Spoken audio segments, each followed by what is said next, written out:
Hello বন্ধুরা, সবাই কেমন আছো? ড্রিম ক্যানভাস চ্যানেলে তোমাদের সবাইকে স্বাগত। আবার একটা নতুন ব্লগ শুরু করলাম। আজকে ঘুম থেকে উঠে আগে রান্নাঘরে গেলাম, গিয়ে ভাত আর এক গ্যাসে ডাল বসালাম। ভাত আর ডাল হয়ে গেলে আমি আলু পোস্তটা বসিয়ে দিয়েছিলাম, আর এক গ্যাসে ভাইয়ের জল বসিয়েছিলাম স্নানের। শনিবার যেহেতু সারাদিন সারা সপ্তাহ আমিষ খেলেও শনিবার দিনটা নিরামিষ খেতেই হবে, কিছু করার নেই।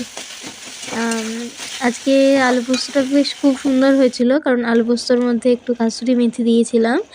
কোনোদিন খাইনি আলু পোস্তর মধ্যে কাসুরি মেথিটা, তো দেখলাম খারাপ লাগলো না, ভালোই লাগলো আলু পোস্তর মধ্যে। ওইদিকে আমার মটর ডাল সিদ্ধ হচ্ছে, ফুটছিল, হয়ে গেছে ডালটা। ডাল আর ভাত আলু পোস্ত এই দিয়ে খাওয়া হয়ে যায়। তারপরে বাবা পনির নিয়ে এসেছিলো, আমি একটু পনিরের তরকারির মতো করলাম। পনিরটা আজকে ভেঙে ভেঙে গেছিলো, ওই জন্য ঘাটা ঘাটা টাইপের তরকারির মতো করলাম।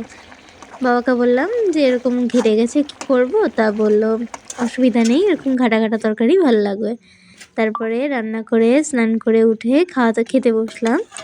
আজকে লাঞ্চে ছিল ভাত, ছিল ডাল, ছিল আলু পোস্ত, গন্ধরাজ লেবু, লবণ আর পনিরের তরকারিটা। ওই দিয়ে আমি আমার দুপুরে লাঞ্চটাকে খেয়ে বেশ কিছুক্ষণ ঘুম দিলাম। তারপরে ঘুম থেকে উঠে আবার বেরিয়ে গেলাম আঁকানোর জন্য। আজকে মোট 4খানা ব্যাচ ছিল, একটা বাড়িতেই 4জন করে করে। এবার বাড়িতে এলাম তখন 9:30 বাজে।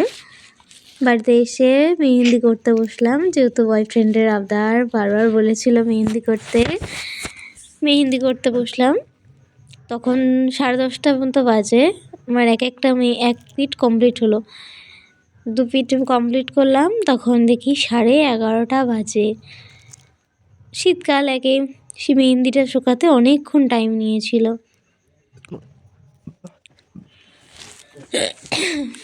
শীতকালে মেহেন্দিগুলো শুকাতেই চায় না। আর এই হচ্ছে ফাইনাল লুক আমার। পিঠ আর পিঠ তখন বাজে 11:35, রাত্রির হয়ে গেছে। এবার আমার ফাইনাল যে কালারের রেজাল্টটা, সেটা আমি পরের ভিডিওতে দেবো, তোমরা দেখো আমার হাতটা কেমন লাগছে। এখন এই পর্যন্তই, সবাইকে গুড নাইট, টাটা।